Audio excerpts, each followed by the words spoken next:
সকালবেলা জানো তো সমস্ত ঘরের কাজ করে বেরিয়ে গেছিলাম একটু দরকারি কাজে। তো ওখানে ভাবলাম যে তাড়াতাড়ি কাজটা হয়ে যাবে, বাড়িতে এসে রান্নাবান্না করব। কিন্তু কাজটা করতে এত সময় লেগে গেল, বাড়িতে হন্তদন্ত হয়ে এসে দেখো রান্না বসিয়ে দিলাম। এবার ভাত বসিয়েছি, হঠাৎ দেখি গ্যাস আর জ্বলছে না। তারপরে ভাবলাম হয়তো নিচটা ঠিক বন্ধ করে গেছি, খুলিনি হয়তো, কিন্তু না, গ্যাস শেষ হয়ে গেছে। এবার কি হবে? তো এদিকে গ্যাসের অর্ডার দিয়েছি, এখনও গ্যাস আসেনি। এদিকে তোমাদের দাদাভাই কত মাছ নিয়ে চলে এসেছে। এবার এগুলো কি করে রান্না করব বলো? নুন হলুদ মাখিয়ে নিলাম। তো ভাবলাম ইন্ডাকশানটাও সেরকম গড়বড় করছে, তো সেরকমভাবে হচ্ছে না। যাই হোক, এখন রাইস কুকারে আমি ভাতটা কিছুটা হয়েছিল আর বাকি রাইস কুকারে বসিয়ে দিলাম। এবার আজকে রাইস কুকারেই আমাকে রান্না করতে হবে।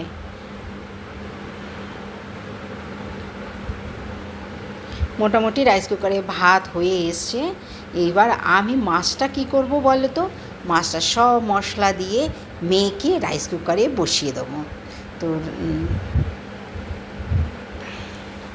রাইস কুকারে বসিয়ে দিলে আমার একবারে হয়ে যাবে, মানে মশলা দিয়ে মাখিয়ে বসাতে হবে, ভাজতে আর পারবো না। একবারে মাছগুলোকে মশলা দিয়ে মাখিয়ে একদম রাইস কুকারে বসিয়ে দিলে ওই ভাপা টাইপের আর কি হবে, তাই খেতে হবে। রিতার খুঁটিনাটিতে সকলকে অনেক অনেক স্বাগত। আশা করি তোমরা ভালো আছো, সুস্থ আছো। আমিও তোমাদের ভালোবাসায় খুবই ভালো আছি। তো আজকে তো এই সমস্যায় আমাকে পড়তেই হলো। এবার এটা আমার দুর্ভাগ্য, এটা হওয়ার ছিল, কারণ আমি অনেক দিন ধরে গ্যাস বুক করতেও আমি করিনি, একটু লেট করেই করেছি।